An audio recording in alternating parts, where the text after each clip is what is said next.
I'm gonna drag you like a crab. I'll drag you here. Hi everyone, this is Tracy. Hi and everyone. This is Cyril. This is Cyril. We are very happy to be back to collaborate again to answer some of your questions around, passion, around career, and about English academic writing. So let's first start off with a simple question of how to keep our passion for life, for little things or something that we major in, for example.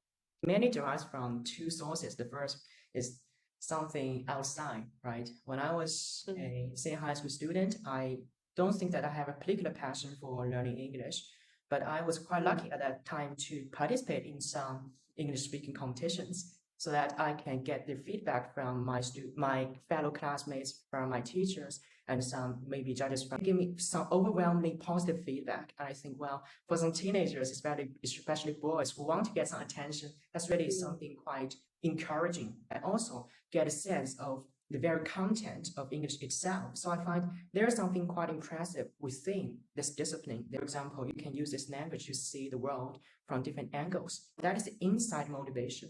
So I think if we want to have a healthy passion, you need to have these two fundamental sources, outside, inside.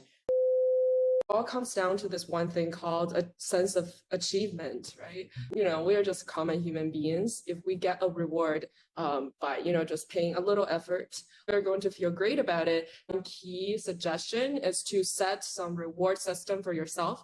So every time when you make an improvement, you're going to feel rewarded and you feel more motivated to continue your journey of learning something or doing something. So maybe start something simple and kind of easy for you, but there has to be like this room for improvement. Otherwise it will be too easy and then you're going to be like, I don't feel challenged in this. I don't feel motivated to, go on with this journey. So just choose something simple, but also allow you to improve.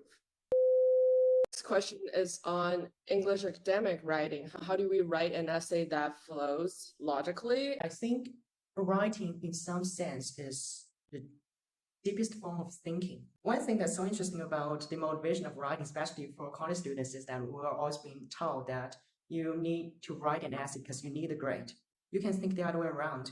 You learn to write to be able to think, and thinking can be a powerful weapon for you. And I think finding a problem that you are concerned with is the first step of writing something. And next, I think you can come to a process where some more techniques will arise. For example, how to pick the right word, right? Because starting from word, then the phrase, then the sentence, then the paragraph, then the passage. I think if you have every level to be as perfect as you can possibly manage, I think you can make some progress to that. For example, I'm here, and through my article, I want you to arrive here. But how do I do this, right? I can argue something here, but when you first read it over there, you won't understand what I say. And in order for you to understand, I'm gonna drag you like a crab. I'll drag you here.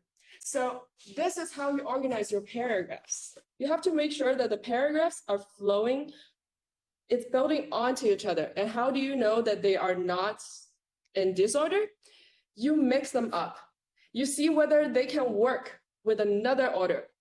If they can, then the logic needs some revision. And you look at, those sentences, you can cut them into like small slips of paper, and then you rearrange them, compare with the original, see, so it was not like logically tied to each other. So this is a practice that you can use in your, when you're trying to revise your paper. That's very vivid. Thanks for your body movement. It's somehow like 七选五, right? I think in examination. So sure. you use that technique. So from point A, you want to drag your reader to point B. Come on, there's got a reason. Cause or an effect, or a transition, or let's say a however, nevertheless. So people can see the logical mutation of yours in your article. Okay. So you guys should let me know if I need to, make another video on English academic writing if you find this one interesting. Let's just dive into the last question, languages as major, and then the career choices. I think I've made my mind being an English major when I was senior high school student. So I got the champion of national English speaking competition in Anhui province. So, and I represented, and we promised to be in the national panel, and that's quite encouraging. And then I read a lot of books in English literature. All of them have been somehow overwhelmingly gripping to me, like 1984 by George Orwell, The Great Gatsby written by Fitzgerald. So all these things help me to take a glimpse into the beauty of this language, and not only beauty, but also the thoughts behind this language. And after that, I made a somehow half wrong and half right choice.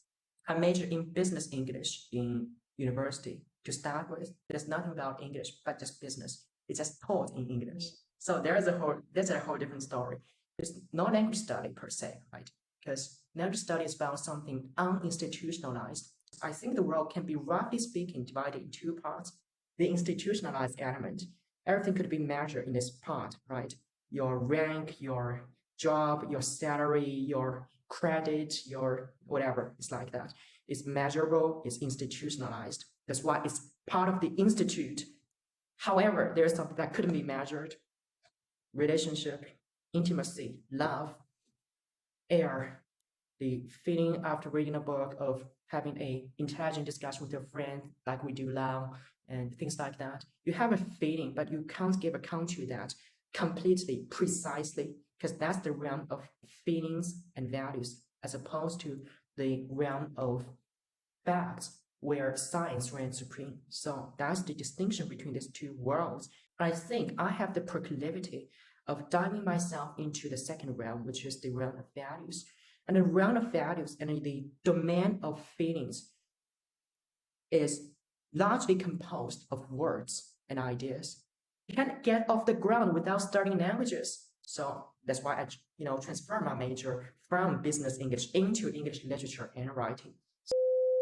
Because I make videos in English and Spanish, sometimes people think that I am a Spanish major, which is not true. I took 3 semesters of Spanish as electives in university, and I'm not English major. The courses were taught in English, and that's why I make English videos. I major in global China studies, now it's East Asian studies. Primarily, I'm interested in cultural and social history in China, specifically late imperial periods.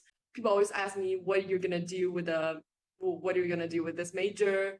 The jobs are not necessarily related to what you study. We're trying to cultivate our mind, trying to develop our thinking so that we can become a mature and thoughtful person. If you're studying East Asian studies in North America, maybe you can go into a consulting firm, some businesses that have branches in East Asia or need to work with East Asia. So all these things that you learned in class will be valuable. Global China studies at NYU Shanghai, we're required to take courses from history, politics, arts, culture, to business, and you get a sense of how this whole region work. It's not only contemporary, but also historically how those connections were. I really don't think you should limit yourself to your major. I would come to the School of Humanities because there's nothing more powerful than someone who's able to think and speak and write. And it's somehow correspondent with the idea of logos in Western philosophy, right? Everybody uses their words to construe their stories and meaning in this world. And so everybody can find their niche. I think that's all the questions that we received. And if you have more questions that you want us to kind of talk about, feel free to comment. Please stay tuned to Tracy and me as well. Something that's quite interesting and impressive about Tracy is that she can always get down to the substrata of something. So the underlying logic, not its surface. That's something I really want to learn from you as well. So yeah, you can learn awful lot from Tracy. We'll see you guys pretty soon. Bye-bye. Bye-bye.